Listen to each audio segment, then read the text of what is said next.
बिछौना तैयारी करिबा बेड मेकिंग। बिछौना तैयारी करिबा एक प्रक्रिया जेउथिरे रोगीर अवस्था अनुसार एक आरामदायक एवं परिष्कार बिछौना तैयारी करा जाए। डाक्तरखाना रे प्रतिदिन सकाळे रोगींक बिछौना सजाड़िबा आवश्यक। जदि बिछौना मैला किंबा अपरिष्कार थाए तेबे बिछौना प्रस्तुत करिबा जरूरी। एही वीडियो रे आमे बिछौना तैयारी प्रक्रिया विषय रे शिखिबा। बिछौना तैयारी करिबार निम्नलिखित उद्देश्य थाए। रोगी को एक आरामदायक एवं सुविधाजनक शଯ୍या प्रदान करिबा, बिछौना को क्रीज एवं मैला मुक्त करिबा, रोगी को अधिक आराम देबा, घा बा बेड सोर आशंका ह्रास करिबा, रोगी को निरापद अनुभव कराइबा एवं भल निद सुनिश्चित करिबा। रोगीर रोग एवं लक्षण उपरे निर्भर करी बिछौना तैयारी मुख्यतः दुईटी उपाय रे करा जाए। सर्जिकल बेड, ऑपरेशन करा जाउथिबा रोगी, संप्रति ऑपरेशन होइथिबा रोगी, गुरुतर आहत रोगींक आवश्यकता पूर्ण करिबा पई स्वतंत्र भावरे डिजाइन होइथिबा शଯ୍या को सर्जिकल बेड कुहा जाए। मेडिकल बेड केवल औषध उपरे निर्भरशील रोगींक पई तैयारी बेड को मेडिकल बेड कुहा जाए। दुई प्रकारर मेडिकल बेड अछि। अनऑक्युपाइड बेड, नूतन रोगींक आगमन पई प्रस्तुत होइतिबा शଯ୍या को खाली शଯ୍या बा अनऑक्युपाइड बेड कुहा जाए। ऑक्युपाइड बेड, रोगी जेतेबेले बिछौना रे थाए सेतेबेले जेउ बिछौना प्रस्तुत करा जाए ताहाकू ऑक्युपाइड बेड कुहा जाए। आस बिछौना तैयारी करिबा पई आवश्यक सामग्री विषय रे जानिबा। बड़ ट्रे, गदी बा माट्रेस, तळ चादर किंबा बिछौना चादर, उपर चादर, तकिया ओ तकिया खोल, मैकिन्टोश, ड्र सीट, कंबल किंबा ब्लैंकेट, किडनी ट्रे, कागज bag, hand towel, gloves, hand sanitiser. Unoccupied bed, आस एबे जणे नूतन रोगींक पई बिछौना प्रस्तुत करिबार प्रक्रिया विषय रे जानिबा। बिछौना प्रस्तुत करिबा पई प्रथमे निजर हाथ को भल भाबरे धोई दियो। समस्त सामग्री आण, हाथ ग्लोव्स पिंध, जेउठारे बिछौना आवश्यक सेठारे रख। प्रथमे खट एवं गदी धूली पोछि दियो, तापरे निजर हाथ को सफा कर। गदी उपरे तळ चादर रखिबा समय रे कड़रे थिबा भांग गुडी को काढी दियो एवं तळ चादरटी को बिछौनार मुंड पार्श्वरु रख। गदीर कोण गुडी को 45 डिग्री कोणरे मोड़ी दियो। तापरे तळ चादरटी को पाद पाखरु टाण एवं एहाकू गदी तळे चापी दियो एवं एहाकू 45 डिग्री कोणरे फोल्ड कर। मैकिन्टोश को गदीर मझिरे रख।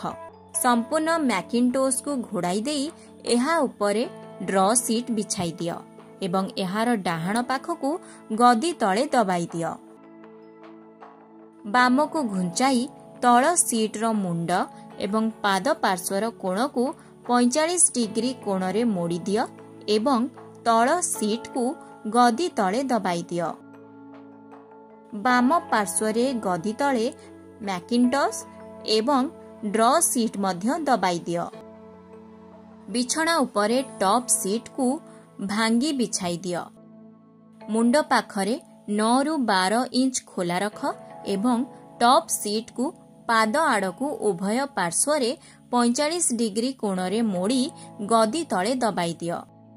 सेहीपरि कंबल को उभय पार्श्वरु पाद आड़कू 45 डिग्री कोणरे मोड़ी उपर चादर उपरे बिछाई दियो एवं एहाकू गदी तळे दबाई दियो। तापरे टॉप सीट रो मुंड पाखर खाली अंश को गोटिए कंबल रे गुड़ाई दियो एवं एहाकू भल भावरे फोल्ड कर। तकिया रे खोल बा कवर लगाई मुंड आड़कू रख। कभर रो मुह खोलार विपरीत दिगरे रहिबा उचित। ग्लोव्स काढ़ी हाथ धोई दियो। जदि रोगी बिछौना रे नाहांती तेबे बिछौना मैला न हेबा पई बिछौना उपरे एक काउंटर टॉप बा चादर बिछाई रखिदियो। Occupied bed. एबे रोगी बिछणा रे थिबा समय रे बिछणा तैयारी करिबार प्रक्रिया देखिबा। प्रथमे निजर हाथ को भल भावरे धोई सुखाई दियो। समस्त सामग्री आण एवं सेगुडी को व्यवहार करिबाकु थिबा क्रम रे रख। जदि रोगी सचेतन अछंती तेबे तांकु प्रक्रिया बुझाई दियो। हाथ ग्लोव्स पिंध। रोगी गोपनीयतार जत्न निय। रोगी को एक पतला चादर रे घोड़ाई दियो। रोगी को कड़ लेउटाई दियो। बिछणार कोणगुड़ी को खाली रख। तापरे तळ सीट गुड़ी को फोल्ड करि दियो।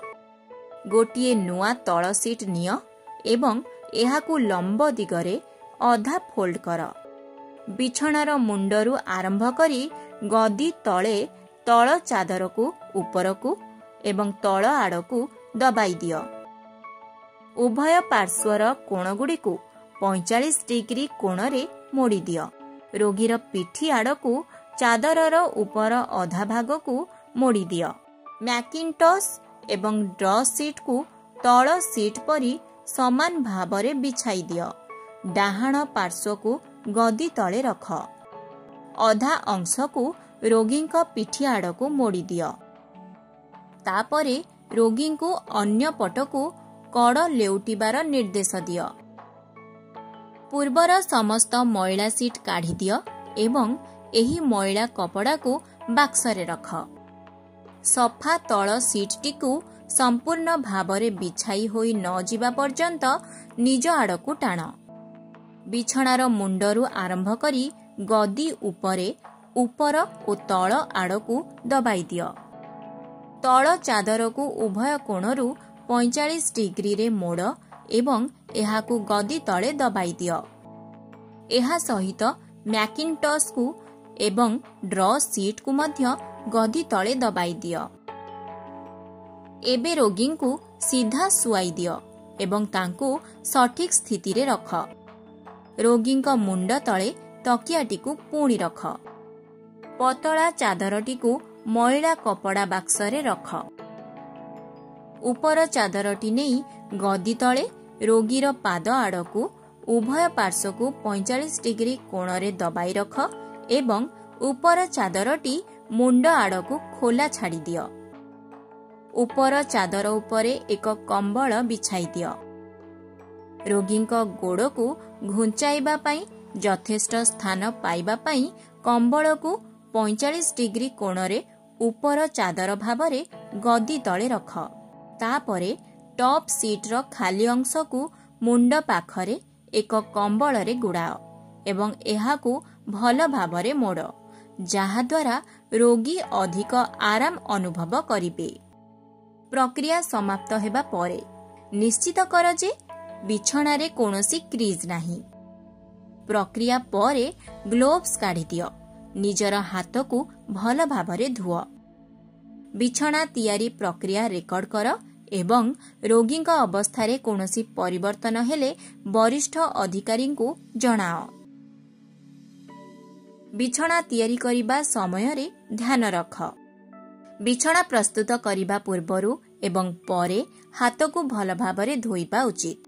बिछणा तैयारी करिबा समय रे आवश्यकीय जिनिस गुडी को क्रम अनुजाई सजाड़ी रख। बिछणारू पुरुणा तळ चादर को भिड़ी करी टाण नाही। जदि रोगी उठी पारुछंती तेबे तांकु चेयर रे बसिबाकु कुह एवं तापरे बिछणा सजाओ। गदी तळे तळ चादर रखिबा समय रे निज हातर पापुली व्यवहार कर। जदि रोगी बिछणा रे अछंती तेबे तांकु यथा संभव कम एपट सेपट कर। तळ चादर ऊपर चादर एवं कंबल को 45 डिग्री कोण रे फोल्ड कर। एहीपरि भावरे रोगी आराम एवं स्वास्थ्य पई बिछणा तैयारी एक जरूरी प्रक्रिया, जहाकू सठिक भावरे करिबा गुरुत्वपूर्ण अटे।